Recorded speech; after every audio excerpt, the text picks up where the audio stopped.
Et à la fin de la vidéo, je t'explique c'est quoi qu'il y a de bien chez YFood, alors surtout tu t'en vas pas, qu'elle.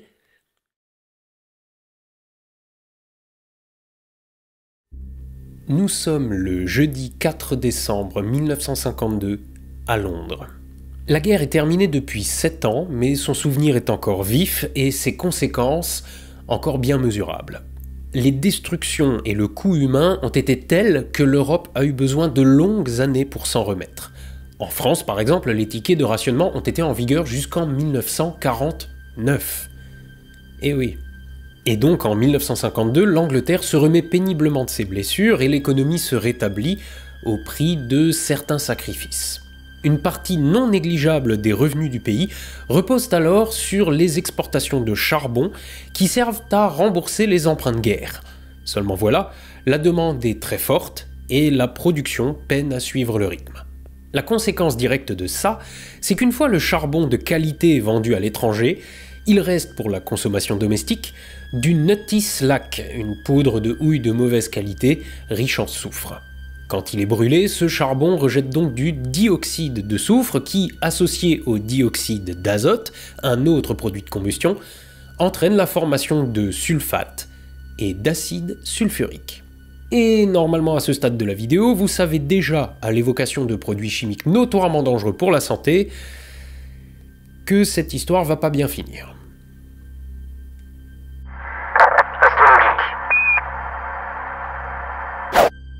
Bon, mais pourquoi je vous parle de charbon de merde dans l'Angleterre des années 50 ?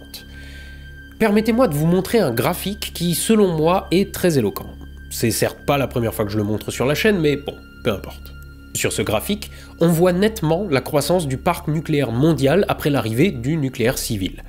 Mais ce qu'on voit aussi, c'est que l'incident de Three Mile Island, dont je vous parlerai peut-être un jour, et surtout celui de Tchernobyl, ont mis un coup de patin sec à la construction de nouvelles centrales. La raison en est assez simple.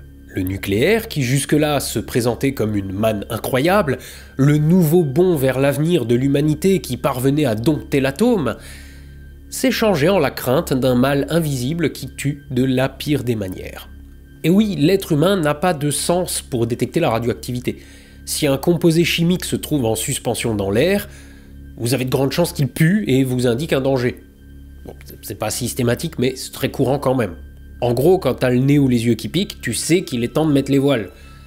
Avec le nucléaire, ça marche pas. Vous pouvez vous trouver à côté d'une source de radiation mortellement dangereuse sans rien ressentir de particulier. Enfin, jusqu'à ce qu'il soit trop tard et que vous soyez déjà mourant. Bon, donc ça, c'est pour le mal invisible. Quant aux maladies qu'il provoque, ça va du simple cancer au syndrome d'irradiation aiguë dont j'ai déjà parlé, avec votre ADN qui est purement et simplement détruit, et vos cellules qui meurent les unes après les autres sans se renouveler, menant à la lente liquéfaction de vos organes associée à une gangrène due à la destruction de votre système immunitaire. L'épisode de la joie. Non, sans deck. Avant ces deux grands accidents, le nucléaire, le grand public savait juste pas comment ça marchait. Mais avec de l'électricité pas chère, au pire, c'était pas important. Après ces accidents, non seulement le nucléaire était toujours un truc nébuleux et compliqué, mais en plus dangereux.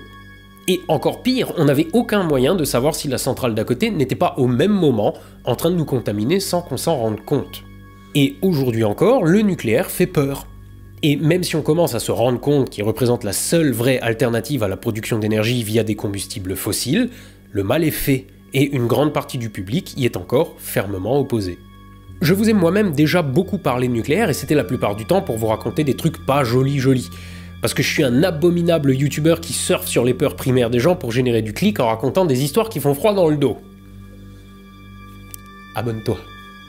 Mais si vous avez vos habitudes sur cette chaîne, vous savez que j'essaye aussi toujours de nuancer mes histoires. Le monde n'est ni tout blanc ni tout noir et la technologie est un moyen et non une fin.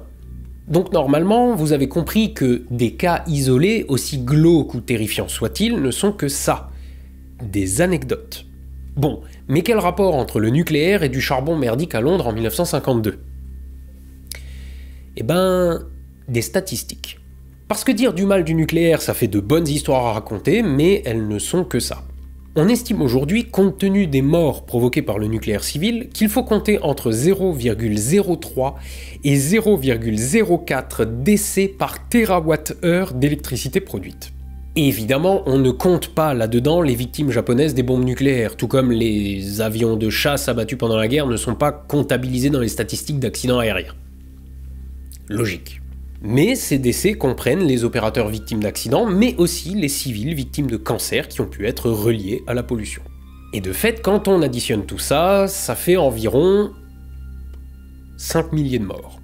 5000, ça peut paraître beaucoup. Mais en fait, c'est peu.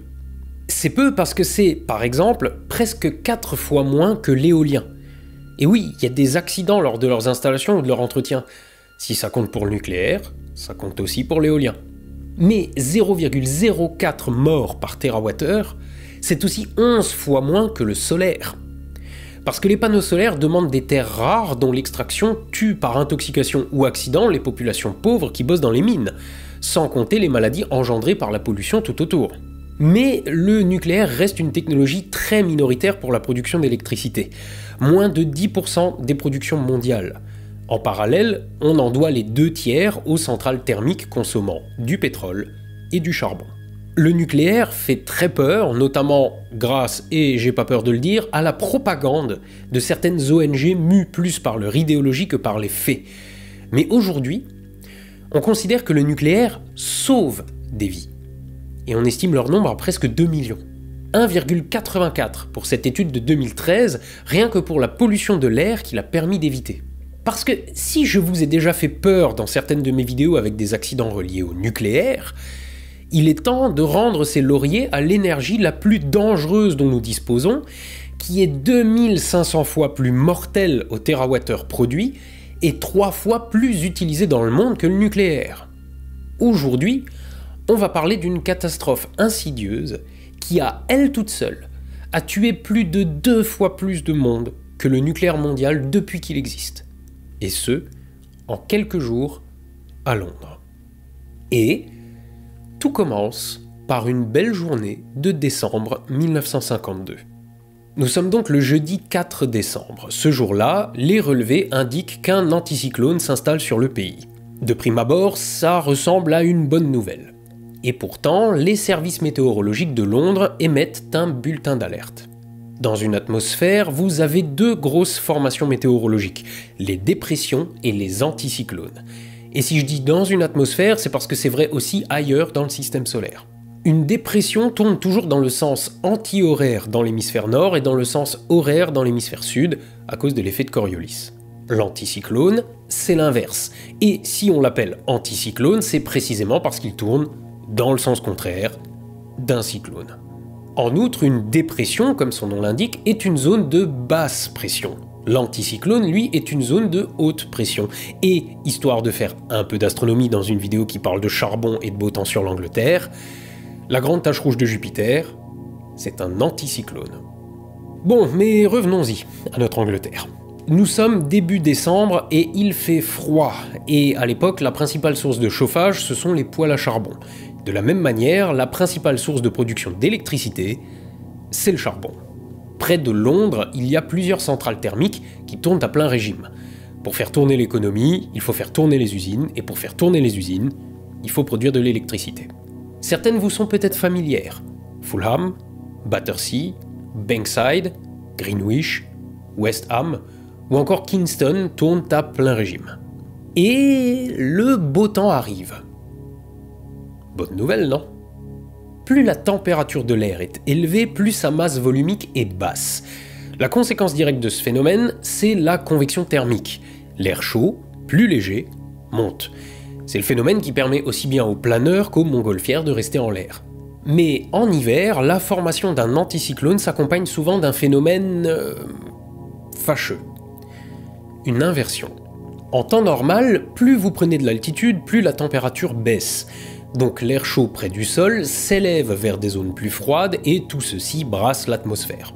Mais une inversion, c'est quand une masse d'air chaud vient en recouvrir une plus froide. Et là, la situation se verrouille.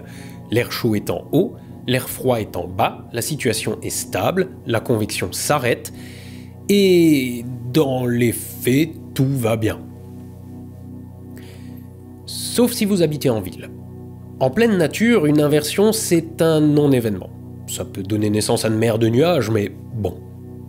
En revanche, quand les météorologues londoniens ont vu poindre le phénomène en ce matin du 4 décembre 1952, ils ont immédiatement tiré la sonnette d'alarme.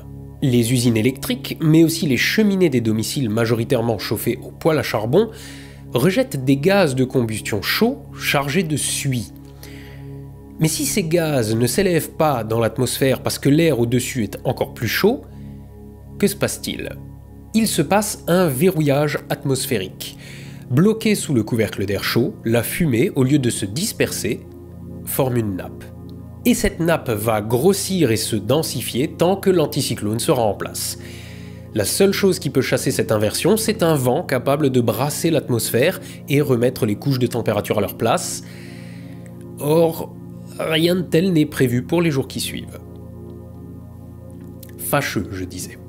Les services météorologiques émettent donc une alerte ignorée par le gouvernement. C'est comme la sécheresse en été ou des inondations suite à de fortes pluies, c'est pas la faute du gouvernement, et puis faut bien que le pays tourne, ma bonne dame, on a des dettes faramineuses contractées pendant la guerre à rembourser. L'anticyclone s'installe donc sans que les émissions de polluants ne soient réduites, et le lendemain matin, le vendredi 5 décembre 1952, Londres se réveille dans un épais brouillard. En anglais, fumée se dit smoke et brouillard se dit fog, ce qui a donné naissance au mot valise smog. Le smog n'est pas un brouillard normal. Le brouillard, le vrai, se forme quand le point de rosée est atteint. Oui, aujourd'hui on est sur la chaîne météorologique. Abonne-toi et mets un pouce bleu. Le point de rosée est la température où se forme la condensation. L'air peut contenir une certaine quantité de vapeur d'eau, gazeuse donc, quantité qui varie en fonction de sa température. Mais si votre air est proche de la saturation en vapeur d'eau et que sa température se met à chuter, l'excédent d'eau qu'il ne peut plus contenir se condense autour d'impuretés en suspension dans l'air. Du brouillard se forme. Mais quand je parle d'impuretés, je parle de poussière, tout ce qu'il y a de plus naturel. Le smog est un odieux mélange de particules issues de combustion, de goudrons en tout genre, autour desquels se forment les gouttelettes d'eau, mais aussi du dioxyde de soufre, issu du charbon de mauvaise qualité, ou encore du dioxyde d'azote. En outre, rappelez-vous, on est en 1952, et pas en 1852. Les rues sont remplies de voitures, de bus à impérial venus tout récemment remplacer les tramways, bref, de tout un tas de moteurs, notamment diesel, qui viennent ajouter leur pierre à l'édifice. Ajoutons aussi quelques locomotives à vapeur, et donc à charbon du côté de la gare, histoire de parfaire le tableau. Et donc, tout ce petit monde se retrouve dissous dans ces micro-gouttelettes d'eau où les molécules peuvent réagir librement entre elles. Or, nous sommes en présence, entre autres, des précurseurs de l'acide sulfurique. Le soufre se recombine aussi avec l'oxygène en ion sulfate. Charmant.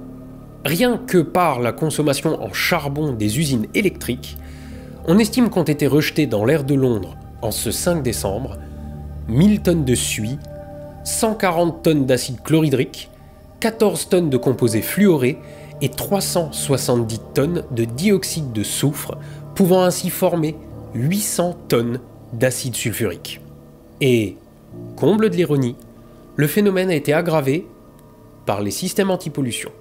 À Battersea, par exemple, existait alors un système de lavage des gaz de combustion qui avait pour conséquence leur refroidissement, les empêchant ainsi de monter dans la couche d'inversion, les répandant d'autant plus près du sol. Et donc, disais-je, le smog n'est pas un brouillard comme les autres. Là où le brouillard de condensation de l'eau forme une délicate nappe blanche, ces mélanges de goudron et d'acide ont formé une nappe jaune-vert qui a donné naissance à une expression bien connue, la purée de pois. L'épisode dit du smog de Londres de 1952 vient de commencer. Mais si on appelle cet événement le smog de Londres, en réalité, la nappe de polluants s'étendait sur près de 2500 km². Mais forcément, les effets les plus notables ont été ressentis à Londres. Et donc, à Londres, où le brouillard est somme toute habituel, aucun phénomène de panique n'est à déplorer. La population vaque à ses occupations, bien que la situation se bloque de plus en plus. la visibilité tombe à seulement quelques mètres, rendant la circulation difficile, pour ne pas dire impossible. Le trafic routier s'en retrouve limité aux quelques téméraires décidant d'affronter malgré tout la purée de poids en roulant au pas, ou pas, provoquant des accidents de la route. L'aéroport de Londres ferme, faute de visibilité sur les pistes, la circulation des bus est interrompue, seul le métro circule encore. Les ambulances ne répondent plus aux appels, obligeant les malades à se rendre par leurs propres moyens à l'hôpital. Le smog était si dense qu'il s'est infiltré à l'intérieur des bâtiments, créant ainsi, selon les témoins de l'époque, une atmosphère pesante et suffocante. Je vous rappelle qu'on parle de gaz de combustion. Vous savez, comme quand vous mangez accidentellement la fumée du barbecue en été. Bah, pareil, mais partout, tout le temps. Le smog entraîna même l'annulation de pièces de théâtre ou de projections dans les cinémas. Bah ouais, imaginez, vous vous trouvez dans une pareille salle, emplie d'une sorte de dense fumée de cigarette. À quoi bon payer votre place si vous pouvez même pas voir le film ? Sur les principaux axes, la circulation faible mais néanmoins existante avait, si je puis dire, au moins la conséquence de brasser un peu d'air. Mais loin des principaux axes, dans les ruelles ou en banlieue, la visibilité a été réduite à moins d'1 mètre. Autrement dit, en marchant dans la rue, vous ne pouviez même pas voir vos pieds. J'aime autant vous dire que l'usage de masques n'a pas attendu de recommandations gouvernementales pour entrer en vigueur, et les pharmacies ont vu leur stock se vider. Évidemment, la luminosité était fortement réduite, le soleil hivernal ne perçant qu'à peine au travers du smog. Et passé 14 ou 15 heures, sa lumière n'était même plus sensible. Londres était alors éclairée par des lampadaires à incandescence. Or, ces ampoules émettent une lumière dont la longueur d'onde fait partie du spectre d'absorption des composés chimiques du smog. Je vous le redis autrement, leur lumière ne traverse pas le smog. L'éclairage public était donc inutile et on distinguait à peine la faible lueur des lampadaires depuis le sol. Et le lendemain, Londres se réveille sous un smog toujours plus dense. Vous vous rappelez des centaines de tonnes de saloperies rejetées dans l'air que je vous ai listées avant ? C'était par jour, hein. Et donc, on remet ça dans l'air, en plus, le samedi. Et le dimanche. Faut attendre le début de la semaine pour qu'on commence à réfléchir à des solutions visant à réduire les émissions de polluants. Mais c'est plus facile à dire qu'à faire. Ouais, on est en hiver, ça meule. Allez-y, expliquez aux gens qu'ils doivent arrêter de chauffer et qu'en plus on va leur couper le jus parce qu'il faut éteindre les centrales électriques. Et donc, la situation ne bouge pas vraiment. Or, ça fait plusieurs jours maintenant que les Londoniens baignent en termes de qualité de l'air dans l'équivalent de l'intérieur d'un pot d'échappement. Et ça sert même à rien de se confiner, le smog s'insinue absolument partout. Or, comme ailleurs, Londres abrite des enfants en bas âge, des vieillards fragiles, des asthmatiques ou des malades atteints de problèmes respiratoires ou encore cardiovasculaires. Nous sommes en hiver, la grippe circule avec ses effets délétères sur le système respiratoire, donc arrive ce qui devait arriver. Les gens tombent comme des mouches. Les adeptes de la série Netflix The Crown se rappelleront peut-être de l'épisode 4 de la saison 1 relatant cet événement. Il semblerait que la représentation du brouillard soit fidèle à la réalité. En revanche, la panique dans les hôpitaux est un effet dramaturgique. En effet, il semblerait que les hôpitaux n'aient pas été pris d'assaut, notamment parce que, je l'ai dit, les ambulances ne circulaient pas. Beaucoup de gens fragiles sont simplement morts chez eux. Le mercredi 10, enfin, l'anticyclone fait place à un vent salvateur qui chasse en quelques heures la jusque-là implacable nappe de smog et l'air redevient respirable. Mais le mal est fait. Les atteintes pulmonaires de la population de Londres sont profondes et pour beaucoup irréversibles. Le responsable de l'étude de la pollution atmosphérique au ministère de la Recherche scientifique alors en place a réalisé une étude sur la mortalité dans la ville. En plus de la mortalité normale dans cette période, il a comptabilisé 4000 décès. 4000 décès en moins d'une semaine, imputables au charbon, là où le nucléaire civil dans toute son histoire arrive aujourd'hui à un peu moins de 5000. La plupart des décès sont dus à des infections respiratoires provoquées par des inflammations dues à l'inhalation répétée des gouttelettes d'eau en suspension dans l'air et chargées d'acide, infections qui ont provoqué toutes les joyeusetés habituelles, bronchite aiguë, pneumonie, voire obstruction des voies respiratoires par du pus. Bref, un sale temps pour ceux qui sont fragiles des poumons. Mais cette estimation du nombre de morts est ensuite revue à la hausse, le taux de mortalité chutant après la fin de l'épisode de Smog, mais demeurant bien plus élevé que la normale.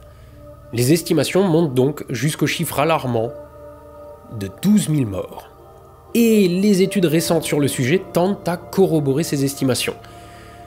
12 000 morts entre décembre 52 et février 53, directement imputables à l'épisode de Smog.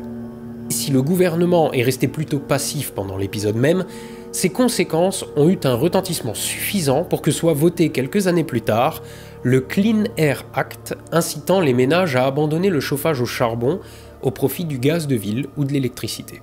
Mais ces mesures, lentes à mettre en place, n'ont pas empêché le smog de revenir lors d'un autre épisode dramatique, pile 10 ans plus tard, du 4 au 7 décembre 1962, avec une visibilité suffisamment réduite pour ne plus voir des phares à plus de 15 mètres de distance, tuant encore 700 personnes et coûtant plus de 20 millions de livres, montrant au passage les faiblesses du Clean Air Act qui sera révisé en 1968.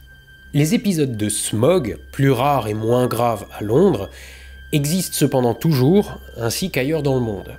Voici un épisode de smog sur New York, vu de l'espace en 2007. Voici Mexico en 2010.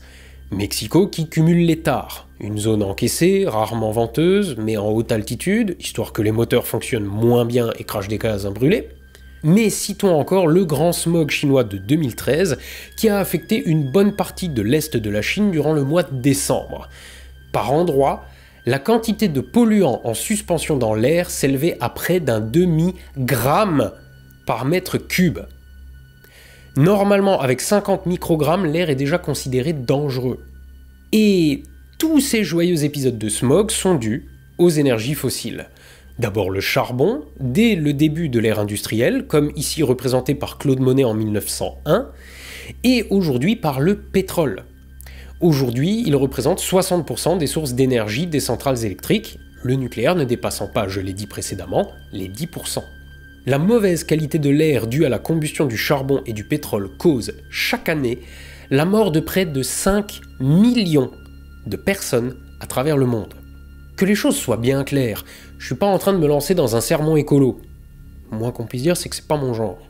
Non, moi mon propos, outre vous raconter une histoire qui fait froid dans le dos, c'est que non, la psychose autour du nucléaire, notamment entretenue par les écolos, n'est pas fondée. Le nucléaire n'a rien à voir avec l'image de grandes tours menaçantes et de bidons d'où s'écoule un liquide vert fluo. D'ailleurs, soit dit en passant, les centrales à charbon rejettent plus d'éléments radioactifs que les centrales nucléaires. Comment ? Eh bien, il se trouve que l'uranium est un élément assez courant dans la croûte terrestre, près d'1 gramme par mètre cube de sol, y compris dans le minerai de charbon.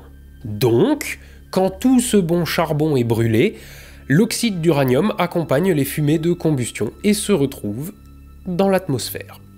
Donc, quelle est la conclusion de tout ça ? Je sais pas. Aujourd'hui, pétrole et charbon sont indispensables à l'économie mondiale. Coupez 60% de la production électrique et on va voir. Sans compter la propulsion de tout ce qui roule, flotte et vole. Donc, j'ai ni la solution au problème, ni même la prétention de tirer de grandes conclusions.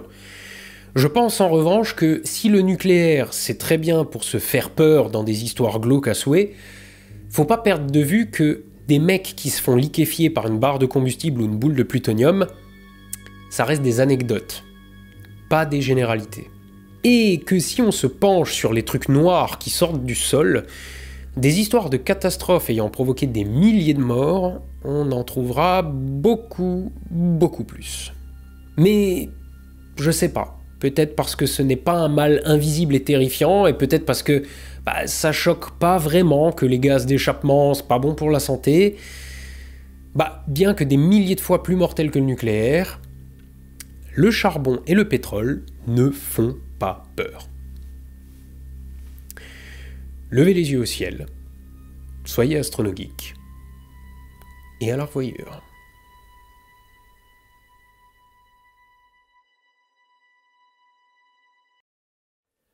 Puso pissame c'est simple und fröhliche Geburtstag. À tes souhaits. Mais non, ça veut dire joyeux anniversaire. Mais c'est pas mon anniversaire. Mais c'était ça dit l'année dernière qu'en ce moment, c'est l'anniversaire de YFood. Même qu'ils ont 8 ans, ils vont pouvoir aller au CE2. YFood, ça sert à manger un quelque chose d'équilibré quand t'as pas le temps de manger correctement. Comme ça, tu manges pas de la nourriture rapide et tu attrapes pas le gros cul. C'est pas le... Mais c'est pas moi que je le dis, l'œil s'est marqué dessus.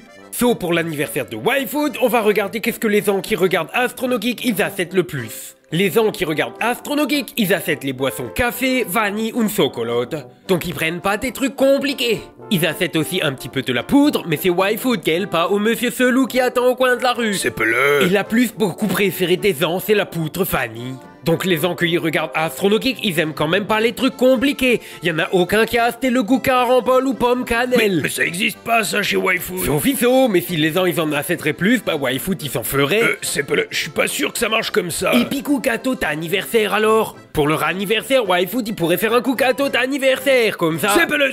Je te suggère de rester sur ta sponsor et de pas trop t'aventurer dans le marketing, d'accord? Donc tu veux bien nous filer la promo? Aïe oh. Donc en ce moment, pour l'anniversaire de YFood, si tu cliques sur le lien qui est dans la description ou que tu utilises le code AstronoYouTube, vu que c'est leur anniversaire, est-ce 20% de réduction sur les boissons goût café, chocolat ou vanille. Et pour que les gens y goûtent les autres goûts, il y a aussi une réduction de 20% sur les poudres, les bars et les autres boissons avec les autres goûts. Ouais, donc en gros c'est 20% sur tout le site, quoi. Ah mais yo, mais tu as raison. Ordung, hein, la réduction elle dure pas longtemps, alors il faut se dépêcher, qu'elle. Donc tu oublies pas, le lien il est dans la description. Hop là, la réclame elle est finie. Fus.